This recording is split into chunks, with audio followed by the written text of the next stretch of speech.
இன்றே டவுன்லோட் செய்து உங்கள் ஃபேவரட் ஷோக்களை என்ஜாய் பண்ணுங்க. சிஸ்டர், இன்னைக்கு நம்ம மாப்பிள்ளையோட இறந்த நாள்னு தெரியாம வீட்ல இருக்கிற உருப்படிகள் எல்லாம் அவனுக்கு பிறந்த நாள் கொண்டாடுறதுக்காக இந்த வீட்டை அலங்காரம் பண்ணிட்டு இருக்காளுவோ சிஸ்டர். அடச்சை, நாகஜோதி சூர்யாவோட உயிரை எடுத்தாளா இல்ல அந்த மினிஸ்டர் சூர்யாவை வெட்டி கொன்னானா? ஒண்ணுமே தெரியாம நானே டென்ஷன்ல இருக்கேன். நீ வேற வளவளவளன்னு.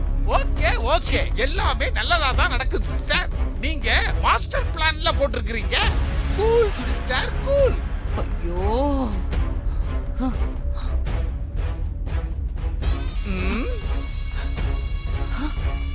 அதான் நம்ம நாக்ஸ் வந்துருச்சே. ரிசல்ட் என்னன்னு கேளுங்க. என்ன ரிசல்ட்? என்னாச்சு? சூர்யா உயிரை எடுத்துட்டியா இல்லையா? எடுத்துட்டேன்.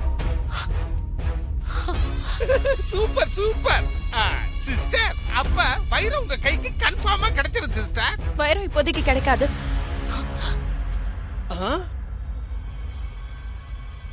ஏன்? சூர்யா உயிரை எடுத்ததும் வைரத்தை என்கிட்ட குடுக்கறேன்னு சொன்னல. அதானே நாக்ஸ், உனக்கு ரெட்ட நாக்குங்கிறதுனால இப்படி பேச்சையெல்லாம் மாத்தி மாத்தி பேசப்படாது. மாத்தி மாத்தி பேசுறதெல்லாம் மனுஷங்க சுபாவம். ரெட்ட நாக்கா இருந்தாலும் என் வார்த்தை எப்பவும் ஒண்ணுதான். ஓ, சூர்யா உயிரை எடுத்து என் கணவன் உடலுக்கு உயிர் கொடுத்ததுக்கு அப்புறம் தான் உங்க கைக்கு வைரம் கிடைக்கும்னு சொன்னேன்ல.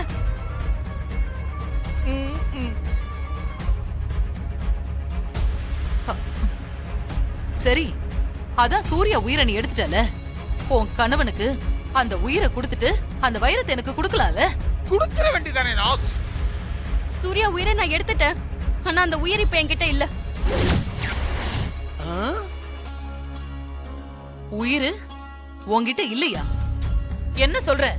நான் சூர்யாவோட உயிரை எடுத்துட்டு என் கணவனோட உடலுக்கு உயிர் கொடுக்க அந்த புத்து பக்கத்துல போகும்போது என் புத்த நெருங்க விடாம திடீர்னு நெருப்பு வந்து என்ன தடுத்துருச்சு. அநேகமா அது அந்த துர்காவோட வேலையாதான் இருக்கும். அதுக்கப்புறம் என்ன ஆச்சுன்னா,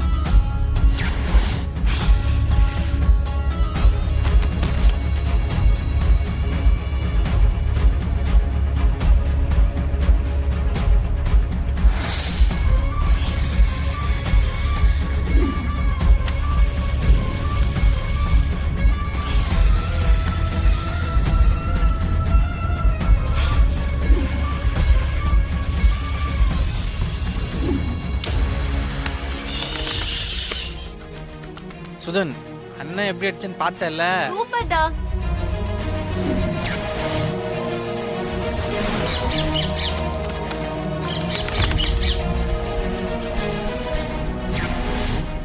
இதான் நடந்துச்சு. ஐயோ, ஆபரேஷன் சக்சஸ். பேஷண்ட் டெட்ங்கிற மாதிரிலாம் ஆயி போச்சு. அப்போ எங்க மாப்பிள்ளையோட உயிர் பச்சை கிளிக்குள்ளையா? சும்மா இரு. ஏய், நீ உண்மையாவா சொல்ற? ஆமா, நான் சொல்றது உண்மைதான். ஐயோ, 7 கடல் 7 மலைகளை எல்லாம் தாண்டி ஒரு குகைக்குள்ள இருக்கிற கிளியோட உடம்புக்குள்ளார ஒரு மந்திரவாதியோட உயிர் இருக்குன்னு நான் பல கதைகள்ல கேட்டிருக்கிறேன். இப்போ உண்மையாவே கிளியோட உடம்புக்குள்ளார இப்ப எங்க மாப்பிள்ளை சூர்யாவோட உயிர் இருக்குதே. சூர்யா உயிர் அந்த கிளிக்குள்ள இருக்கிற விஷயம் துர்காவுக்கு தெரியறதுக்கு முன்னாடி நாம அந்த கிளிய கொல்லணும். ஆமா, கரெக்டா சொன்னீங்க. அந்த கிளி எப்படியும் துர்காவை தேடி இங்க வரும். துர்காக்கு தெரியாம அத கொன்னு சூர்யா உயிரை எடுத்துட்டு போய் என் கணவனோட உடலுக்கு உயிர் கொடுப்பேன். அதுக்காக தான் திரும்ப வந்திருக்கேன். கரெக்ட். கிளி கண்டிப்பா வரும். நீ சொன்னது செஞ்சு முடிச்சிட்டு அந்த வைரத்தை என் கையில கொண்டு வந்து கொடு. சரி. என்ன சிஸ்டர் இது? கை கெட்டது வாய் கெட்டாத மாதிரி எல்லாம் ஆயி போச்சு.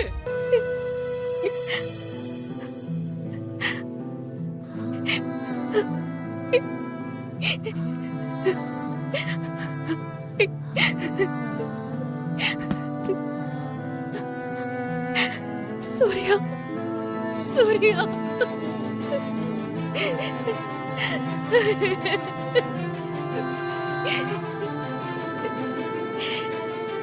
சூர்யா, உங்களை நான் எப்படியாவது காப்பாத்திடுவேன். சமயபுரம் மாரியம்மா, தேவியம்மா, குலதெய்வம் மாடத்தியம்மா, இவங்க எல்லாருமே எனக்கு துணையா இருப்பாங்க. சூர்யா, நீ நீங்க எங்க இருக்கீங்களோ எப்படி இருக்கீங்களோ தெரியலையே. ஐயோ.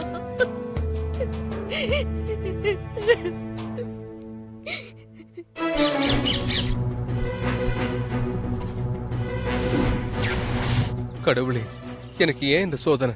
எப்படியாவது என்னை என் குடும்பத்தோட சேர்த்து வை. நான் வீட்டுக்கு போகணும். நான் வீட்டுக்கு போய் துர்கா கிட்ட எப்படியாவது உண்மையை சொல்லி நான் பழையபடி சூர்யாவா மாறணும். அதுக்கு நீ தான் கருணை காட்டணும். ஐயோ ஐயோ, நிம்மதியா தூங்க கூட விட மாட்டேங்குது. இந்த வீட்ல இருக்கிற எல்லாரும் நிம்மதியா தூங்கிட்டு இருக்காங்க, நாம மட்டும் பேய் மாதிரியே முழிச்சுக்கிட்டு இருக்கிறோம். கிளிக்குள்ள இருக்கிற சூர்யாவோட உயிரை எடுக்கிற வரைக்கும் நம்ம யாருக்குமே தூக்கம் கிடையாது. அந்த கிளி மாப்ள இந்நேரம் எந்த மரக்கிளையில தூங்கிட்டு இருக்கானோ, நாம இங்க தூக்கம் இல்லாம தேவடு காக்க வேண்டியதா இருக்குது. கிளி உடம்புக்குள்ள இருக்க சூர்யா குழந்தைய தேடியோ அந்த துர்காவை தேடியோ கண்டிப்பா இந்த வீட்டுக்கு வருவான். ஆமா, நிச்சயமா வருவான். நம்ம ரொம்ப கவனமா இருக்கணும். எக்காரணத்தை கொண்டோ கிளி உருவத்துல இருக்க சூர்யா அந்த துர்கா பக்கம் போயிடக்கூடாது. அதே மாதிரி கிளி உடம்புக்குள்ள இருக்கிறது சூர்யா உயிர்தான்னு அந்த துர்காக்கு தெரியாம பாத்துக்கணும். அதுக்காகத்தானே இப்படி காவ காத்துக்கிட்டு உட்கார்ந்துருக்கிறோம்.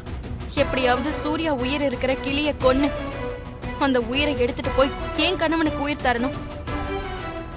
அப்படியே அந்த டைமண்ட் அதை மறந்துடாத, அதை சிஸ்டர் கிட்ட கொடுத்துரு.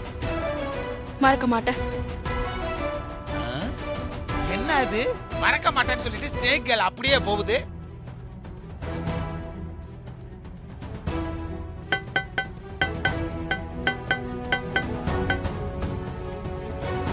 ஐயோ, நாகமும் இங்கதான் இருக்கு. என்ன பாத்துருச்சு. நாகத்துக்கிட்ட மாட்டிக்க கூடாது. நாகஜோதிக்கு தெரியாம நான் தான் சூர்யான்னு துர்காவுக்கு எப்படியாவது தெரியப்படுத்தணுமே.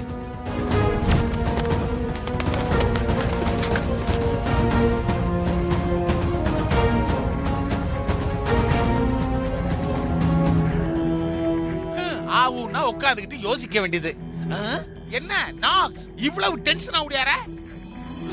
என்ன இவ்ளோ டென்ஷனா வர? ஏதோ சத்தம் கேக்குதுன்னு சந்தேகப்பட்டு துர்கா ரூமுக்கு போய் பார்த்தேன். அங்க ஜன்னல் கம்பியில கிளி ஒண்ணு உட்கார்ந்துட்டு இருந்துச்சு. கிளியா? ஆமா, கீக்கின்னு கத்துமே அந்த கிளியா? சும்மா இருக்க மாட்டேன். நல்லா பாத்தியா நாக்ஸே? ஐயோ நான் பார்த்தேங்க, அது கிளிதான். கண்டிப்பா அது சூர்யா தான். ஐயோ, என்ன பார்த்ததும் அங்க இருந்து பறந்து போயிருச்சு. துர்காவுக்கு ஏதாவது தெரிஞ்சிருக்குமா?